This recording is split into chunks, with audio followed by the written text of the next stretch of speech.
श्रीलंका की 7 पार्टियों ने भारत के पीएम मोदी को क्यों चिट्ठी लिखी, उन्हें पीएम मोदी से क्या मदद चाहिए। तो वहीं दूसरी तरफ जर्मनी ने बिल्कुल आशा से विपरीत कदम उठाते हुए भारत के पास भेज दिए हैं अपने युद्धपोतों को, और ये युद्धाभ्यास के लिए नहीं है। तो फिर भारत को ऐसी क्या जरूरत आन पड़ी कि जर्मनी ने अपने युद्धपोतों को भेजा है। और जाहिर सी बात है, युद्ध और जंग से संबंधित चीज ही है, तभी युद्धपोतों को भेजा है। जानेंगे क्या है मामला और जर्मनी आखिर ऐसा क्यों कर रहा है। इसके अलावे बहुत कुछ आइए जानते हैं इन खबरों को विस्तार से। 1987 में भारत और श्रीलंका के बीच एक समझौता हुआ था और इस समझौते पर साफ तौर में ये कहा गया था कि एक काउंसिल बनाई जाएगी। दरअसल भारत ने शांति सेना भेजकर श्रीलंका की मदद की थी, लेकिन इसके बाद श्रीलंका के साथ ये समझौता हुआ था कि जो स्टेट काउंसिल बनाई जाएगी उसके तहत तमिलों को भी संख्या के आधार पर जगह दिया जाएगा और तमिल लोग भी सत्ता और सिस्टम का हिस्सा बन पाएंगे। वैसे 1948 से ही तमिल लोग अपने अधिकारों की मांग करते आए हैं श्रीलंका में, लेकिन उनकी कोई सुनवाई नहीं होती है। अगर श्रीलंका की बात करें तो श्रीलंका में जो सिंगली लोग हैं वो ज्यादा हैं, करीब 75%, और ये बौद्ध धर्म को मानते हैं। वहीं तमिलों की आबादी है करीब 15%, उसके बाद करीब 9.7% मुस्लिम हैं। अब ये कुल 7 पार्टियां हैं। इन 7 पार्टियों ने, जो कि खास तमिल पार्टियां हैं, इन्होंने भारत के प्रधानमंत्री नरेंद्र मोदी को एक लेटर लिखा और इस लेटर में कहा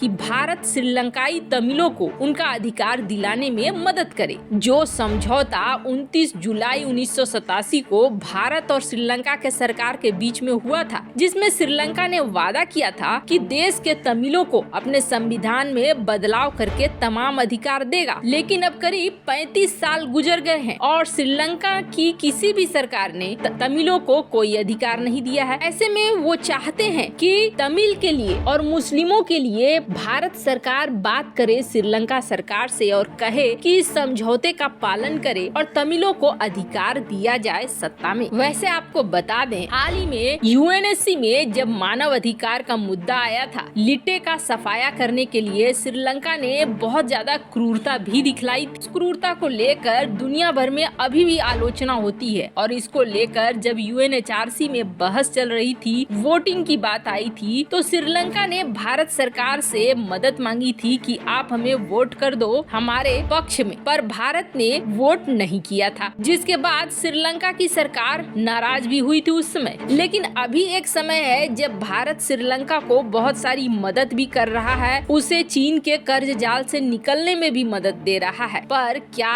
ये सही वक्त होगा श्रीलंका सरकार के सामने इन मांगों को रखने का? क्योंकि हाल ही में चीन के विदेश मंत्री वांग यी जोर शोर से पहुंचे हैं श्रीलंका, ताकि भारत के साथ हो रही डील को तुड़वा सके। खैर, जहां एक तरफ श्रीलंका में ये हाल है, तो वहीं दूसरी तरफ ये जो हिंद महासागर है, यहाँ पूरा बवाल मचा दिया है जर्मनी ने। जर्मनी में एंजेला मर्केल के जाते ही, स्कोल्ज के सत्ता पे चढ़ते ही सब कुछ बदल गया है। सबसे पहले तो दक्षिण चीन सागर में घुसा जर्मनी का वारशिप यानी युद्धपोत, और ऐसा दक्षिण चीन सागर में पिछले 20 सालों में जर्मनी ने नहीं किया था, लेकिन जर्मनी ने इसे घुसा दिया। अब आपको बता दें, सबसे पहले यूरोपीय यूनियन का देश फ्रांस था, जिसने अपने युद्धपोतों को दक्षिण चीन सागर में भेजकर चीन को सीधी चुनौती दी, और उसके बाद जर्मनी, जो फ्रांस के बाद दूसरा देश बन गया, और इसने अपने युद्धपोतों को भेजा। और न सिर्फ युद्धपोतों को भेजा, बल्कि मजे की बात ये सुनिए, ये जो ताइवान स्ट्रेट है, ताइवान स्ट्रेट को लेकर बहुत ही ज्यादा गुस्से में आ जाता है चीन। जब भी ताइवान स्ट्रेट पर किसी तरह की हरकत होती है, सबसे पहले बौखलाता है चीन। अब इस ताइवान स्ट्रेट पर जर्मनी की वॉरशिप घुस आई और चीन ने बौखलाना शुरू कर दिया। चीन ने कहा, ये हमारा एरिया है, आप ऐसा कैसे कर सकते हैं, आपने ये क्यों किया? तब जर्मनी के नेवी चीफ ने ये कहा था कि चीन जो क्लेम कर रहा है ये बहुत ही घटिया क्लेम है। पूरा समंदर उसका नहीं हो सकता है। तो वहीं उन्होंने एक लाइन और जोड़ दिया था। उन्होंने ये कहा था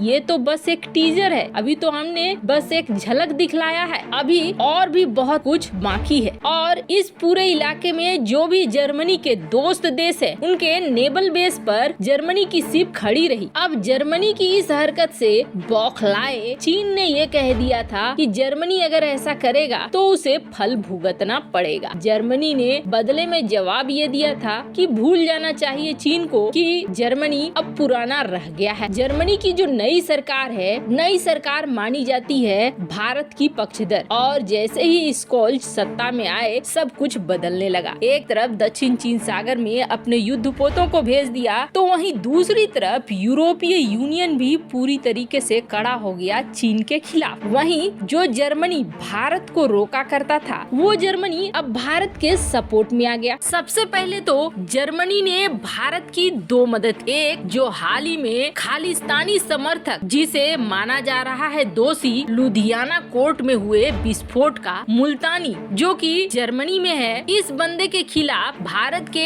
एनआईए को अनुमति दी कि एनआईए जर्मनी जाकर इससे पूछताछ करे। जर्मनी ने पूरा सपोर्ट दे दिया भारत को कि इस केस को हैंडल करने के लिए और खालिस्तानी समर्थकों को रोकने के लिए जो भी मदद चाहिए जर्मनी से वो जर्मनी देगा। आपको बता दें एंजेला मर्केल के रहते हुए ये चीज नहीं की जा सकती थी। तो वहीं दूसरी तरफ भारत के मुंबई बेस पर जर्मनी ने अपने युद्धपोतों को भेजा है और ये फ्रिगेट्स 21 जनवरी से भारत के तटों पर खड़े रहेंगे। अब जर्मनी अपने युद्धपोतों को भारत क्यों भेज रहा है? यहाँ तो अभी कोई युद्धाभ्यास वगैरह नहीं हो रहा है, फिर भी ये फ्रिगेट हिंद महासागर के क्षेत्र से होते हुए भारत के तटों पर न सिर्फ खड़े रहेंगे बल्कि इस इलाके में पेट्रोलिंग भी करेंगे। और ऐसा माना जा रहा है कि जल्द ही जर्मनी इन फ्रिगेट्स के साथ और भी वारशिप को इस इलाके में भेजेगा। तो वैसे आपको बता दें इस वक्त कोई युद्धाभ्यास नहीं हो रहा है, लेकिन जर्मनी खुले तौर पर चीन को ये समझा रहा है कि पुराना समय चला गया है और अब जर्मनी चीन के खिलाफ है। और चीन के दक्षिण चीन सागर वाली नीति हो या हिंद महासागर वाली नीति हो, इन पर वो चीन के साथ खड़ा नहीं रहेगा, चाहे व्यापारिक रूप से चीन और जर्मनी के बीच कितने भी अच्छे संबंध हो। वहीं जर्मनी अब भारत का पक्ष लेता हुआ साफ साफ दिख रहा है। जर्मनी की तरफ से उठाया हुआ ये कदम चीन पर जहां दबाव बना रहा है तो वहीं भारत के लिए